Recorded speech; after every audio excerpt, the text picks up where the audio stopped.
Ahora sí, vamos a iniciar con el estudio del Salmo número 58, que es el que nos corresponde el día de hoy. Y bueno, quiero comentarles que en este salmo David se dirige a los ministros del rey Saúl, quienes consideraban que él se había rebelado contra el rey. Y bueno, pues vamos a ver qué es lo que nos enseña la palabra el día de hoy respecto a eso. Y este salmo, pues son palabras para y contra los jueces inicuos. Y este salmo, pues se titula Al músico principal, sobre no destruyas. ¿Se acuerdan que el sábado empezamos a hacer ese comentario acerca de sobre no destruyas? Y también es un mictam de David. La frase de no destruyas puede referirse a la melodía, puede referirse a la determinación de David de no destruir a Saúl, o puede también referirse al ruego de David de que Dios no permitiera que lo destruyeran. ¿Ah? Hemos señalado que Mictam indica algo dorado, que son los salmos dorados. Algunos comentaristas dan un significado alternativo de Mictam, el significado de ser un grabado. Y un comentarista usó este pensamiento para imaginarse a David escribiendo o rascando estos salmos en las paredes de las cuevas de su refugio. Sea cual sea realmente el significado que le pudiéramos dar, quiero decirles que el significado correcto de la raíz de Mictam es grabar o acuñar un metal. Por tanto, pues en rigor significa un grabado o una escultura. Por lo tanto, en la Septuaginta se traduce eh, como una inscripción en una columna. Y bueno, pues pudiéramos también tener una conjetura en perfecta armonía con este punto de vista, porque según los títulos de 4 de estos 6 salmos, fueron compuestos por David mientras huía y se escondía de las persecuciones del rey Saúl. Spurgeon hace una pregunta respecto a esto y dice, ¿qué entonces debería impedirnos imaginarnos que estaban inscritos en las rocas y en los lados de las cuevas que tantas veces formaron su lugar de refugio?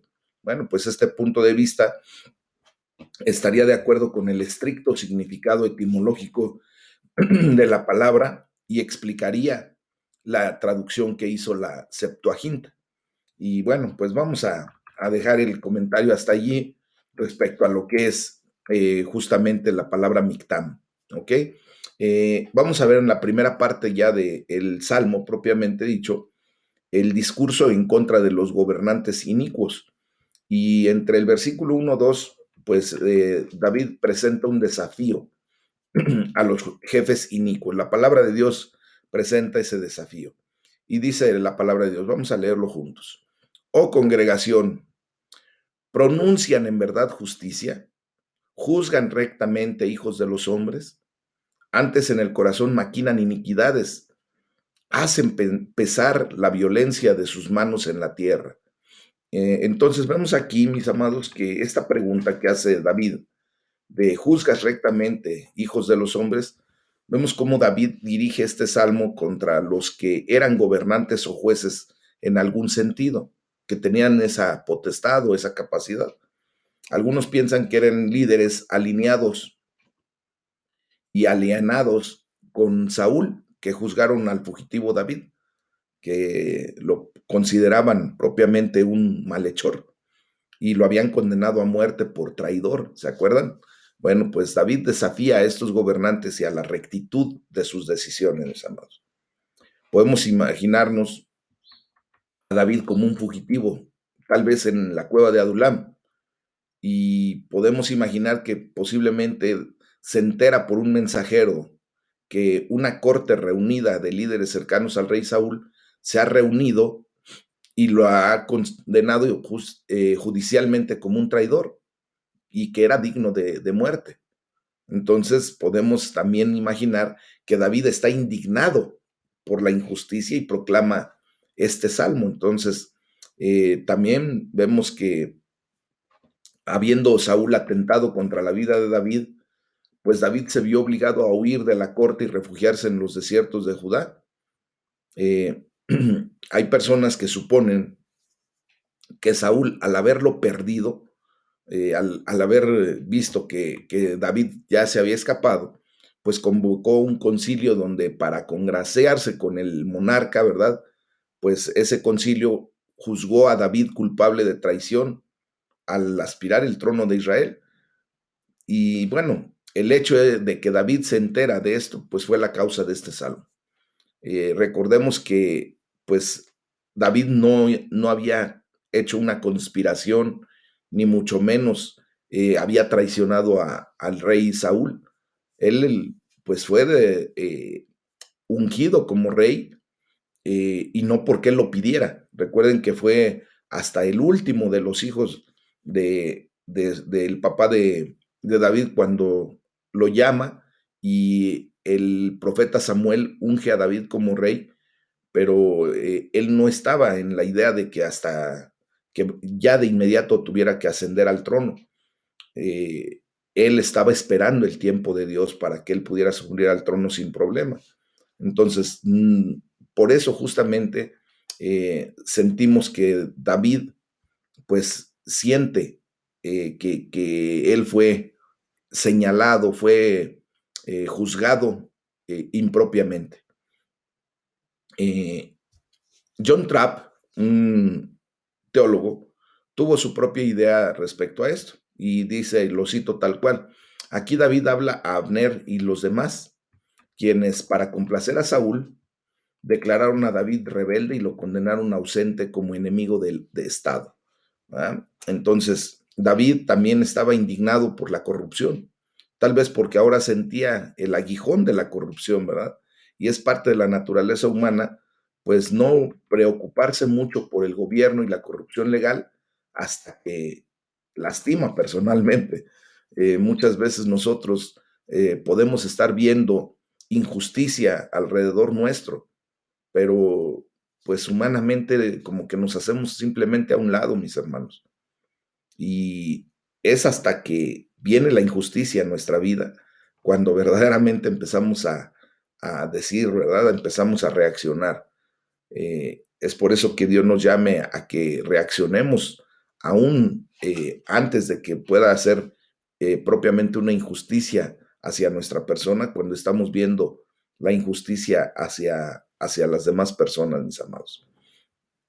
Y bueno, la palabra de Dios dice ahí, oh congregación, pronuncian en verdad justicia. Pues hay dudas acerca de la mejor manera de traducir el original aquí dado como congregación. Y tomando el texto como está, David desafía a aquellos líderes que debían haberlo defendido a él o a otros inocentes, pero en cambio permanecen en silencio. La expresión de, oh, pues obviamente entendemos que expresa asombro, ¿verdad? Como algo poco creíble. Y puede ser así, es posible, así como cuando decimos, oh, de verdad no puede ser esto. Es posible que estés pensando así. O estás realmente callado tú, cuyo oficio es hablar en nombre de Dios y en contra de los pecados de los hombres. Esa expresión de oh, pues simplemente es de asombro, ¿no? Y el problema es que estos jueces no hablaron sobre el curso de acción correcto cuando se estaba planeando el mal. Algunas traducciones, como la Nueva Versión Internacional, siguen una tradición de manuscritos diferente y traducen la palabra congregación como gobernantes. Entonces, si la leemos este versículo, eh, en vez de leer oh congregación, podríamos leer oh gobernantes. Y la pregunta correcta, ¿pronuncian en verdad justicia? Entonces, vemos que muchas veces tenemos un poquito de choque respecto a cómo fue traducido a nuestro idioma desde el original, porque en muchas ocasiones esto nos da a nosotros, ya en una condición de análisis, pues un poquito de diferencias. Pero es por eso que tenemos este tipo de estudios, para que vayamos viendo, pues muchas cosas de las que hemos tenido la necesidad de ir estudiando, escudriñando, y que de esa manera podamos ir comprendiendo cada vez más la bendita palabra de Dios, como el Espíritu Santo la inspiró para que nosotros la pudiésemos comprender. Y es por eso también, mis amados, que debemos orar constantemente porque el Espíritu Santo de Dios nos dé la luz que necesitamos para ir viendo la revelación que Dios dio a través de su bendita palabra más completa, más desmenuzadita, más entendible, ¿verdad? Que el Señor a través del Espíritu Santo nos permita comprender mejor la palabra. Bueno, dice la palabra de Dios ahí también, antes en el corazón maquinan iniquidades, pues después de cuestionar las palabras y la justicia de sus enemigos, pues David ahora examina sus intenciones y sus acciones. La acción de ellos era maquinar iniquidades y en sus acciones mostraban violencia aquí en la tierra. El salmista no dice que tenían maldad en su corazón, pero la forjaron allí. Recuerden que el corazón es un taller por dentro, ¿verdad? Un taller subterráneo. Y allí en ese taller subterráneo idearon, forjaron y martillaron sus perversos propósitos, los planes que estaban ahí organizando en secreto propiamente. Y pues ahora ya los estaban poniendo en acción. ¿Cuántas veces nosotros hemos visto que la gente mala pues empieza a hacer esos arreglos, empieza a tener esos pensamientos, empieza a hacer planes en lo secreto y ya después pone en acción las cosas y ya es cuando vemos la maldad que estuvieron planeando previamente, ¿verdad? David dice que hacen pesar la violencia contra otros. Y bueno, con cuidadosa reflexión y deliberación lo dan a conocer. Así como los jueces justos reflexionan sobre la ley, sopesan las pruebas y sopesan el caso, pues también así los malvados dispensan la injusticia con malicia, con premeditación a sangre fría, con ventaja, ¿verdad? Y es así como sucede en el ámbito humano, mis amados. Ya entre los versículos del 3 al 5 hay una descripción de los gobernantes inicuos. Y dice la palabra de Dios, se apartaron los impíos desde la matriz, se descarriaron hablando mentira desde que nacieron. Veneno tienen como veneno de serpiente, son como el aspid sordo que cierra su oído, que no oye la voz de los que encantan, por más hábil que el encantador sea. David aquí lo que vemos es que hace un diagnóstico del problema de los jueces. Él observa claramente que estas personas eran impíos desde la raíz, eran impíos en su naturaleza, desde que nacieron. Y David entendía esto de toda la humanidad, incluyéndose hasta él mismo. ¿Se acuerdan allá en el Salmo 51, versículo 5, donde él precisamente hace esa expresión? ¿Ah? Eh, Fíjense que la descripción en los versículos 3 y los siguientes versículos está lo suficientemente cerca de lo que fue o lo que se cita en Romanos capítulo 3, versículo 10. Y los que siguen versículos después de este versículo 10. Y esto es para advertirnos a que tú y yo nos enfrentamos a un espejo, no solo a un retrato. Acuérdense que el mejor espejo que podemos tener es la bendita palabra de Dios. ¿Tú quieres saber exactamente cómo Dios te ve? Acércate a la palabra de Dios. Allí está el espejo que Dios permite que tengamos como para entender cómo Dios nos ve. Es el perfecto mecanismo que Dios ha utilizado para que tú y yo nos podamos ver en realidad cómo somos delante de Dios. Y que no solamente sea un dibujo, un retrato, ¿verdad? Bueno, nosotros pues obviamente somos todos pecadores por naturaleza. Y una mancha de nacimiento traemos al mundo con nosotros, haciéndonos extraños y descarriados de Dios. Esa es la realidad de la ley del pecado en la cual nosotros nacimos. Pero la gloria sea para nuestro Señor porque pues ahora hemos sido limpios por la fe que ejercemos en Cristo Jesús. Entonces, en los siguientes versículos hay una ilustración que se amontona sobre otra ilustración y de una manera que sugiere pues una emoción intensa para entender todo esto, mis amados. Por eso dice aquí la palabra de Dios, se descarriaron hablando mentira desde que nacieron. Ahí está una ilustración. ¿Verdad? Su naturaleza corrupta se hizo evidente temprano en la vida, especialmente en sus palabras. Miren, hemos visto que nadie tiene que enseñarle a un niño a mentir. Eh, y por eso poéticamente podemos decir que hablan mentira desde que nacieron.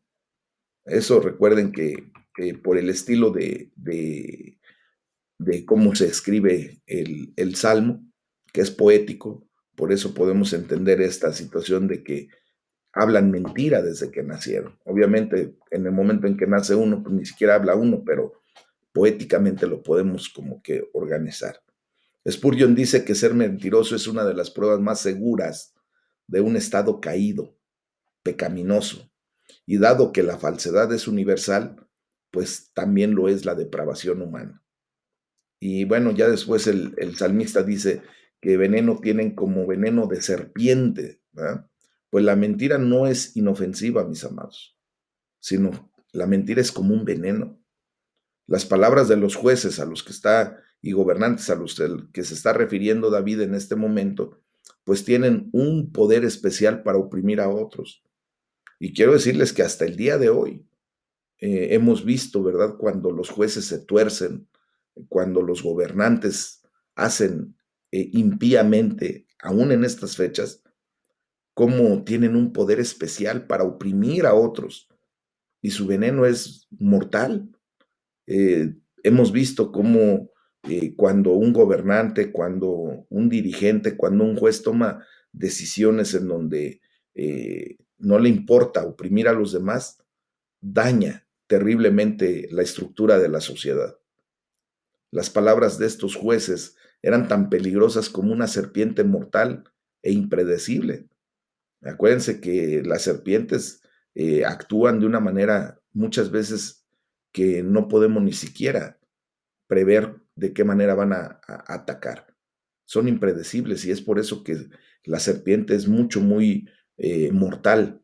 Cuando se decide atacar, tiene muchas maneras de poder hacerlo y si no está uno perfectamente bien atento, pues desgraciadamente va a hacer un ataque pesado, fuerte.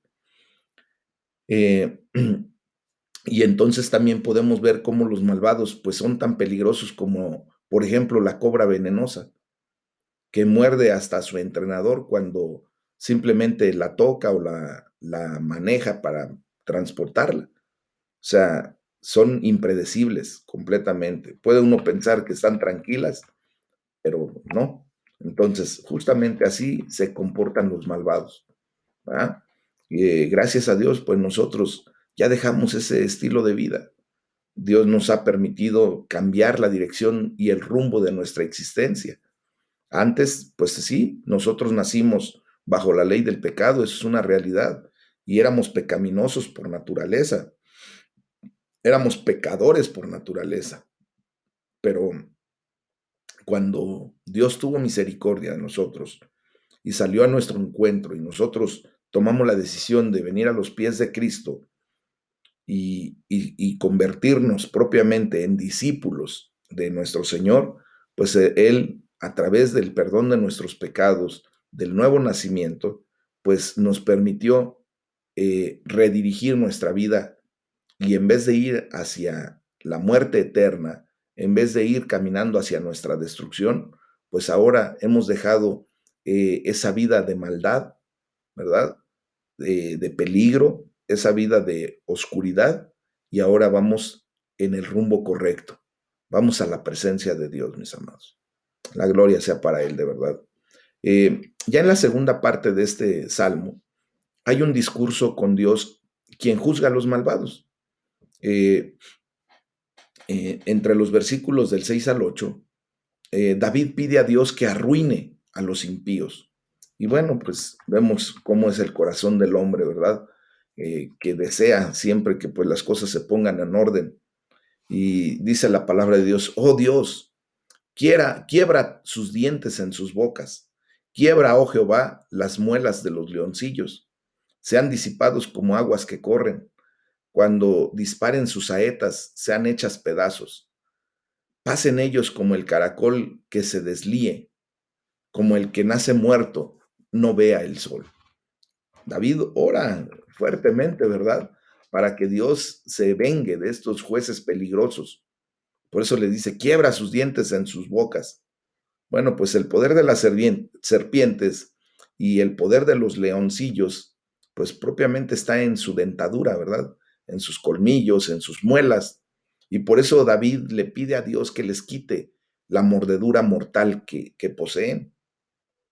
Entonces, mis amados hermanos, aquí hay un comentario muy particular de Van Geremen que dice que la naturaleza imprecatoria de la oración puede parecer extraña a nuestros oídos, pero la naturaleza radical del mal requiere una respuesta del Dios de la justicia. O sea, a esa naturaleza radical del mal, pues se necesita la respuesta de la naturaleza de la perfecta justicia de Dios para poner un orden correcto, ¿verdad? Spurgeon dice que si no tienen capacidad para el bien, pues al menos Dios debe privarlos de su capacidad para hacer el mal. Entonces, vemos que habla acerca de las muelas, que son los dientes grandes, ¿verdad? Los llamados muelas, que son muchas veces muy afilados y son obviamente las piezas dentales más fuertes que el resto. Y esas piezas dentales, los molares, pues son más usados para romper, para triturar, ¿verdad? Para rasgar lo que se está a punto de deglutir, de comer. Entonces, por eso David seguramente pedía que les quitara hasta las muelas para que no pudieran realmente seguir con esa actitud de rasgar, de destruir, de moler completamente pues a la gente a la que estaban dirigiendo. Y luego David pide que sean disipados como aguas que corren. Eh, pues vemos que aquí está pidiendo la rápida y completa dispersión de estos hombres y de su poder, y que pasen ellos como el caracol que se deslíe, ¿verdad? Eh, Realmente aquí lo que David está pidiendo es que se pierdan como las aguas que a veces corren en una tierra seca. ¿Han visto cuando uno riega un césped o un jardín y que está muy seco el jardín? Pues pone uno bastante agua y el agua se va, pero rapidísimo, se dispersa, ¿no?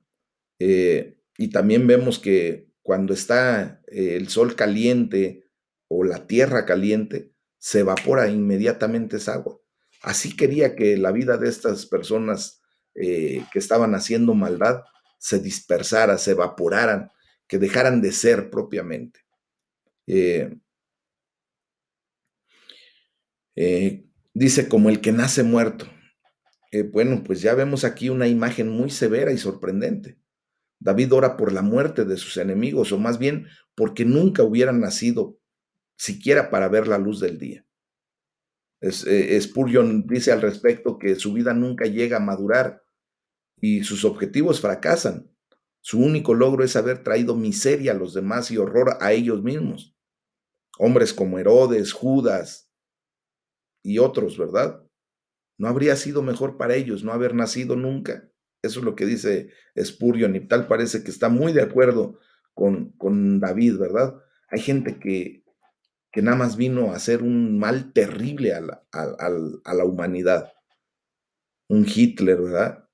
Eh, Pudiera ser que hubiese sido mejor que no hubiera nacido, pero pues nosotros no somos jueces, ¿verdad? Solamente Dios sabe el por qué y el para qué Dios permitió que estas personas vinieran al mundo, mis amados. Y entre los versículos del 9 al 11 vemos la confianza de David en el juicio de Dios. Y así es como debemos actuar, tener confianza en que Dios trae el juicio perfecto. Nosotros no somos jueces, mis amados. Bueno, dice la palabra, antes que vuestras ollas sientan la llama de los espinos, así vivos, así airados, los arrebatará él con tempestad. Se alegrará el justo cuando viere la venganza. Sus pies lavará en la sangre del impío. Entonces dirá el hombre, ciertamente hay galardón para el justo, ciertamente hay Dios que juzga en la tierra. Pues donde dice David, antes que sus ollas sientan la llama de los espinos, pues aquí podemos ver que el hebreo de estas líneas es un tanto difícil de comprender, pero la idea puede ser que David consideraba lo rápido que un puñado de espinos se queman bajo el fuego de las ollas. David está orando para que el juicio de Dios caiga sobre sus enemigos como un destello de fuego, mis amados. Y por eso ya después dice, se alegrará el justo cuando viere la venganza. Pues aquí David pensaba en la felicidad que llegaría al justo por el juicio de Dios sobre estos gobernantes, que fueron injustos, opresores, malvados. Sería como si el justo caminara victorioso con Dios por el campo de batalla, ¿verdad? Y por eso dice y hace una declaración ahí de que sus pies lavará en la sangre del impío. Eh, Recuerden que antaño, cuando se llevaban a cabo esas guerras, pues era un correr de sangre en donde pues la gente que salía victoriosa, pues normalmente regresaba con los pies completamente batidos por la sangre. Y para ellos era como lavarse, ¿verdad? En la sangre de la persona caída, de quien había muerto en el fragor de la batalla. Entonces, si está bien en Dios destruir, pues no puede ser incorrecto que sus siervos se regocijen de que Él lo haga. ¿Ah? Si Dios te da la victoria sobre el enemigo, pues no podemos pensar que es incorrecto que nosotros, ¿verdad? Pues nos gocemos de que Dios nos haya dado la victoria en contra de nuestros enemigos, mis amados. Solamente debemos tener cuidado de que nuestra emoción no se empañe por la gratificación egoísta y que no esté impregnada de piedad solemne por aquellos que en verdad fueron hacedores del mal, pero que fueron ellos mismos los que más sufrieron por su maldad. Entonces, aquí vemos que es un sentimentalismo enfermizo y una debilidad perversa que se compadezca más de los opresores corruptos que de la ira de Dios, mis amados. Y cuando se trata de regocijarse en la victoria de Dios sobre aquellos que oprimen perversamente a otros, pues el Nuevo Testamento, en todo caso, superará este lenguaje al hablar del día del juicio final. Por ejemplo, en Apocalipsis 14:19 y en Apocalipsis 9, 19:11 en adelante, pues mientras repudia armas carnales para la guerra espiritual, ¿verdad? Vemos cómo Dios pues va a llegar al punto de que va a exterminar completamente al enemigo. Y entonces vemos que es propio lo que hace David de regocijarse cuando Dios simplemente derrota a su enemigo y lo pone por estrado de sus pies. ¿Ah? Y también podemos ver que es difícil, pero no imposible, tomar todo lo que se expresa en el Salmo y hasta suavizarlo con alguna influencia del espíritu de aquel que lloró sobre Jerusalén, de nuestro Señor Jesucristo. ¿Se acuerdan cuando nuestro Señor Jerusalén, nuestro Señor Jesucristo lloró sobre Jerusalén, pero sin embargo también pronunció su condenación? Entonces, la justicia de Dios, mis amados, va a llegar en el momento perfecto. A Dios le hubiese gustado que nosotros tomáramos decisiones diferentes, correctas siempre. Pero cuando nosotros tomamos acciones incorrectas, hacemos lo incorrecto, pues tendremos que pagar el precio respecto a esa condición. ¿Verdad? Tendremos que pagar, pues, la, pues, por nuestros actos propiamente. Y por eso dice el rey David, ciertamente hay galardón para el justo, ciertamente hay Dios que juzga en la tierra. David deseaba que el mundo viera que había un orden moral bajo Dios, donde la justicia es recompensada y la maldad es juzgada. Anhelaba la justicia que estos malvados gobernantes negaban. Entonces, obviamente nosotros, pues humanamente, anhelamos la justicia correcta, la justicia de Dios, ¿verdad? La que muchas veces nuestros propios gobernantes niegan, nuestros propios líderes niegan. Entonces, dice Spurgeon que todos los hombres serán forzados por la vista del juicio final a ver que hay un Dios y que Él es el gobernante justo del universo. Después de todo, dice Spurgeon, dos cosas saldrán claramente. Hay un Dios y hay una recompensa para los justos. Efectivamente, hay un galardón para el justo, mis amados. ¿Sí? Hermanos, hay una recompensa para ti, una recompensa para mí cuando estemos correctamente en el camino y en la senda de Dios, en la senda de justicia. No es en vano, mis amados, que nos hayamos lavado las manos en inocencia, ¿m? Pero no vendrá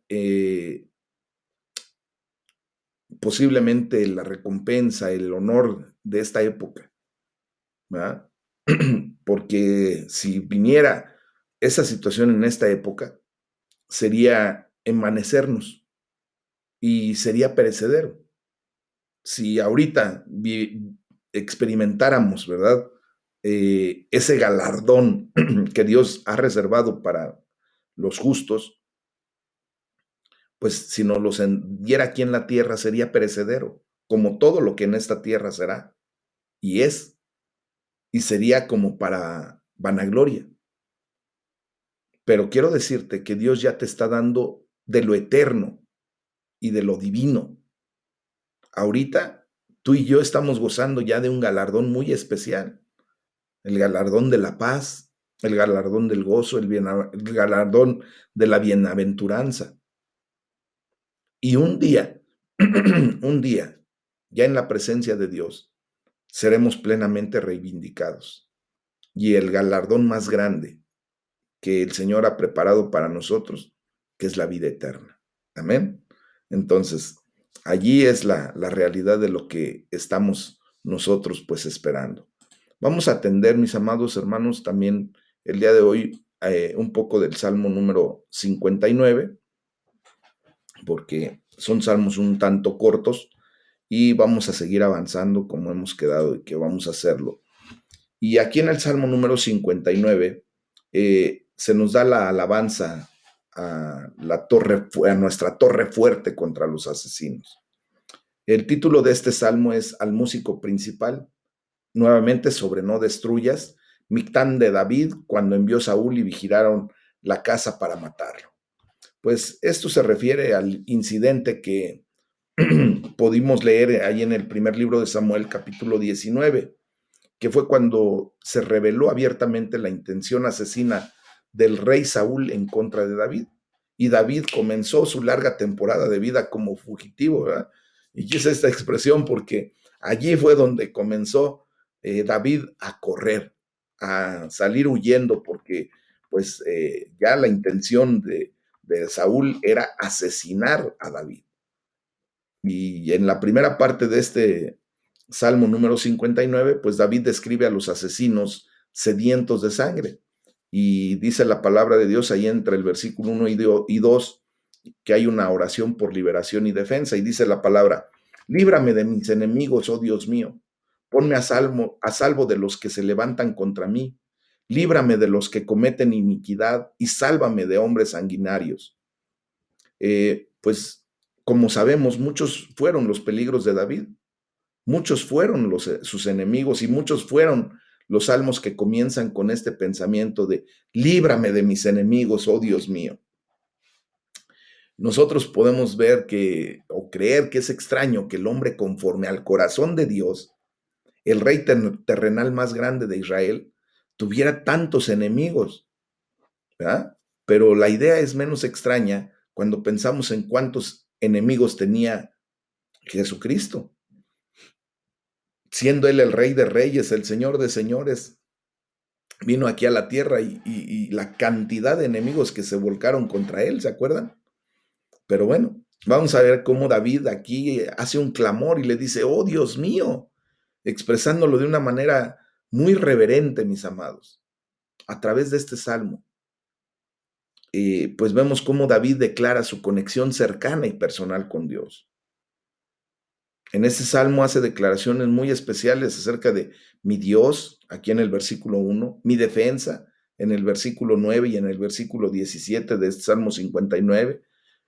Lo declara como mi Dios de misericordia, en el versículo 10 y 17, y como mi fortaleza, en el versículo 9, 17 y 19. Entonces, miren, mis amados, aquí vemos que verdaderamente desearíamos que aquellos que hoy exclaman irreflexiblemente, oh Dios mío, cambien y lo hagan con el corazón y el sentido de confianza personal como el que tenía David para con Dios. Ahora vemos mucha gente como esa expresión de Dios mío lo han hecho tan sin reflexión que tal parece que es una declaración o exclamación ordinaria, común, como cuando vemos la palabra amor, ¿verdad? ¿Cuánta gente desgraciadamente ha puesto esa palabra ya, pues, como cualquier otra palabra, ya no le dan el valor adecuado, correcto? Y bueno, pues ojalá y tengamos en consideración nosotros que estamos estudiando esta bendita palabra de Dios para que cuando nos dirijamos a nuestro Padre Celestial como mi Dios, como Dios mío, tengamos bien consciente del por qué y para qué estamos teniendo ese tipo de exclamaciones. Amén. Dice David, ponme a salvo. Bueno, pues el sentido de esta antigua palabra hebrea es elevar, como llevar a un lugar seguro y defendido. Dice, prácticamente dice, levántame hasta tu torre fuerte, donde estoy aún más elevado que los que se levantan contra mí. Esta idea se repite 3 veces en el Salmo, ahí en el versículo 9, como lo veremos, en el 16 y en el 17. La palabra proteger, o sea, ponerme a salvo, como la palabra afín, fortaleza o defensa, pues contiene el pensamiento de lo que está situado en lo alto, ¿verdad? Fuera de su alcance. Cuando, por ejemplo, vemos que crece un río que se desborda, pues una torre alta o un lugar alto, pues es un lugar de refugio. ¿Ah? Entonces, aquí lo tenemos que llevar a nuestra condición. Es una torre alta o un lugar de refugio y retiro para el alma que está en problemas y en peligro. Que Dios nos levante, ¿verdad? Que Dios nos saque de la condición en donde podemos estar en peligro, mis amados. Y por eso David decía, sálvame de hombres sanguinarios. David era el objetivo de un enfocado plan de asesinato, como ya lo vimos en el Salmo también 58, ¿verdad? Que provenía de los niveles más altos del gobierno de Israel. Provenía desde el rey Saúl. Muchos sentían que podían hacer avanzar su favor ante el rey Saúl derramando la sangre de David. Sabiendo el peligro, pues obvio, David busca a Dios en rescate, ¿verdad? Y defensa. Le está pidiendo, Señor, por favor, sálvame. Muchas veces hemos visto que contra nosotros han fraguado, pues, planes de maldad. ¿Qué tenemos que hacer? Pues ir a la presencia de Dios y decirle, Señor, por favor, sálvame, levántame, quítame de esta condición. Y ya entre los versículos del 3 al 5, pues viene la descripción de la necesidad. Dice, porque he aquí están acechando mi vida, se han juntado contra mí poderosos, no por falta mía, ni pecado mío, oh Jehová, sin delito mío corren y se aperciben. Despierta para venir a mi encuentro y mira. Y tú, Jehová, Dios de los ejércitos, Dios de Israel, despierta para castigar a todas las naciones. No tengas misericordia de todos los que se rebelan con iniquidad. Selah. Bueno, pues las circunstancias de lo que vimos en el primer libro de Samuel, capítulo 19, pues deben haber asombrado a David de una manera especial. Los asesinos llegaron contra su propia casa, esperando sorprenderlo en las rutinas de la vida diaria, ¿verdad? David vio a los poderosos cómo se juntaban contra él y pues él simplemente buscó la ayuda de Dios. Y le hace una observación, dice, no por falta mía, ni pecado mío, oh Jehová. Pues David no hace una afirmación de perfección sin pecado, mis amados. Simplemente entendía y le dice a Dios que no había ninguna razón justificada para que Saúl enviara a los asesinos sedientos de sangre contra él. O sea, ese punto, esa acción que estaba viviendo en ese momento David, él sentía que no había ninguna justificación, que él no había cometido ningún agravio. Y dice, corren y se aperciben. ¿Ah?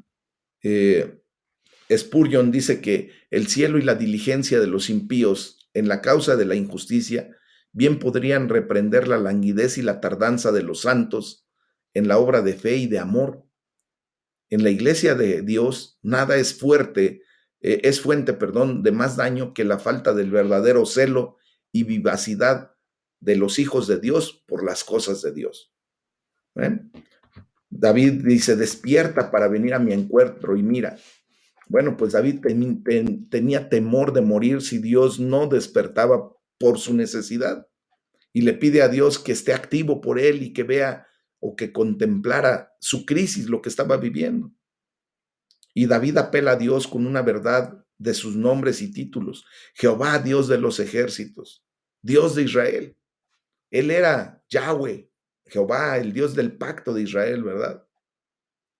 Él era Elohim Sebaot, el comandante en jefe de los ejércitos celestiales, el Dios de los ejércitos.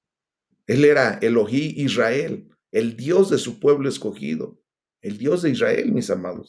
Entonces, si nos damos cuenta cómo David tenía bien claro en quién estaba poniendo su fe y su confianza. McLaren hace una observación respecto a esto y dice, las peticiones en el Salmo 59, versículo 5 son notables. Por tanto, su acumulación de los nombres divinos, como su aparente trascendencia de la necesidad del suplicante, pues es evidente.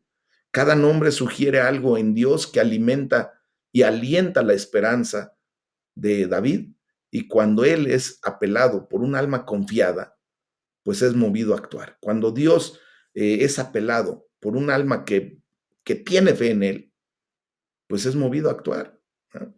Y por eso David le dice, despierta para castigar a todas las naciones.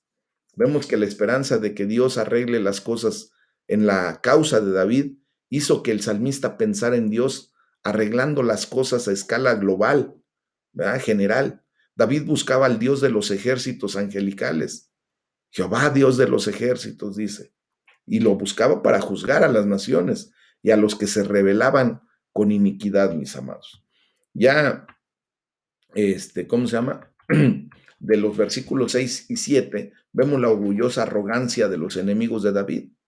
Y dice la palabra de Dios, volverán a la tarde, ladrarán como perros y rodearán la ciudad. He aquí, proferirán con su boca, espadas hay en sus labios, porque dicen, ¿quién oye? Bueno, pues aquí vemos cómo los hombres enviados a vigilar la casa de David y matarlo fueron decididos. Volverán a la tarde y ladrarán como perros, dice, ¿verdad? O sea, no se dieron por vencidos rápidamente. Gruñeron como perros peligrosos rodeando la ciudad para encontrar y asediar a David. David los llamó perros y sin duda eran una linda manada, ¿verdad? Una compañía de gente maldita con malditos que estaban buscando la vida de David. Vemos cuando los perros se juntan para ir a la casa de alguna presa, ¿verdad? Pues justamente era lo que sentía David en ese momento. Dice, aquí proferirán con su boca, espadas hay en sus labios. Aquí quizá David realmente vio y escuchó tales cosas de su boca mientras observaba a los que los vigilaban. Escuchó posiblemente sus duras palabras en su contra y el desprecio por Dios que ellos declaraban. ¿verdad? Eh, y por eso dice, ¿quién oye? ¿Verdad? Ellos pensaban que Dios no los iba a escuchar. Eh, Después viene la respuesta de Dios a los hombres sedientos de sangre. Entre los versículos 8 y 10 está la fuerte confianza de David en Dios. Dice la palabra de Dios, mas tú, oh Jehová, te reirás de ellos, te burlarás de todas las naciones, a causa del poder del enemigo esperaré en ti, porque Dios es mi defensa, el Dios de mi misericordia irá delante de mí, Dios hará que vea en mis enemigos mi deseo. Entonces el peligro de David de los asesinos era real y terrible. Sin embargo, él entendía que no eran nada contra Dios. El Señor simplemente podía reírse de ellos y de su arrogante afirmación de que Dios no escuchaba ni se interesaba por su maldad. David veía la risa de Dios en contra del hombre que esperaba fuera de su casa para matarle, en conexión con el triunfo de Dios sobre todas las naciones. Todos los que se oponían a Dios serían tenidos por escarnio, por burla de parte de Dios a final de cuentas, ¿verdad? Y dice, porque Dios es mi defensa. Aquí la palabra defensa tiene la idea de una torre fuerte o fortaleza. David creía que Dios era como una torre alta, como una torre fuerte para él, ¿verdad? Y parecía imposible que David sobreviviera contra una conspiración tan poderosa en su contra, pero Dios sería su defensa. En él se refugiaría entrando como en una gran torre fuerte. Entonces, dice Spurgeon, porque Dios es mi defensa, mi lugar alto, mi fortaleza, el lugar de mi refugio en el momento de mi peligro. Si el enemigo es demasiado fuerte para que yo pueda hacerle frente, pues me retiraré a mi castillo donde no podrá alcanzarme. ¿Y quién es el castillo de nuestra esperanza, mis amados? Verdaderamente, Dios, ¿verdad? Es ese Dios de mi misericordia que irá delante de mí, dice David. O sea, David no solo creía que el Señor era el Dios de misericordia en un sentido teórico y distante, ¿eh? No, David podía decir con seguridad, es el Dios de mi misericordia. Y eso lo tenemos que aprender ustedes y yo. Él sabía que Dios sería misericordioso con él y que Dios iría delante de él e incluso lo guiaría en su necesidad. Iría delante de mí. La palabra ir delante, pues son palabras vivas. Se basa en la idea de que está frente a alguien y generalmente en el sentido de venir al encuentro, ¿verdad? Como en la hermosa frase del Salmo 21:3, pero alternativamente puede implicar ir al frente para guiar en el camino, mis amados. Entonces, Dios hará que vea en mis enemigos mi deseo. Pues aquí Spurgeon dice al respecto que observa que las palabras mi deseo no están en el original. Del hebreo se nos enseña que David esperaba ver sin miedo a sus enemigos. Dios permitiría a su siervo mirar fijamente al enemigo sin temor, estar tranquilo y sereno en la hora del peligro. Eso es lo que verdaderamente dice Spurgeon que deberíamos de entender aquí, y creo que tiene mucha razón. Ya entre los versículos 11 al 13, David pide que sus enemigos sean derrotados para traer la gloria a Dios. Y le dice la palabra de Dios, no los mates para que mi pueblo no olvide. Dispérsalos con tu poder y abátelos. Oh Jehová, escudo nuestro, por el pecado de su boca, por la palabra de sus labios. Sean ellos presos en su soberbia y por la maldición y mentira que profieren. Acábalos con furor, acábalos para que no sean. Y sépase que Dios gobierna en Jacob hasta los fines de la tierra, Selah. Bueno, pues aquí vemos cómo David no solo quería la derrota de sus enemigos, quería que fueran derrotados de una manera que hiciera el mayor bien para el pueblo de Dios. Si esos enemigos se mantuvieran vivos pero dispersos, obviamente la lección duraría más. Y por eso dice, para que mi pueblo no olvide. Esto nos recuerda que cada vez que David oraba por la destrucción de sus enemigos, y a veces, como vemos, pues oraba con bastante severidad, ¿verdad? Tenía en mente no solo su liberación personal, sino también lo que la demostración de la justicia divina le enseñaría al pueblo de Dios. Entonces, mis amados, dice, por el pecado de su boca, por la palabra de sus labios, sean ellos presos en su soberbia. Bueno, pues aquí vemos cómo David parecía especialmente ofendido por las palabras orgullosas que escuchó de los hombres que esperaban emboscarlo. Y dice, con maldición y mentira se jactaban de la muerte de David, ¿verdad? Y de su propio avance a través de ella.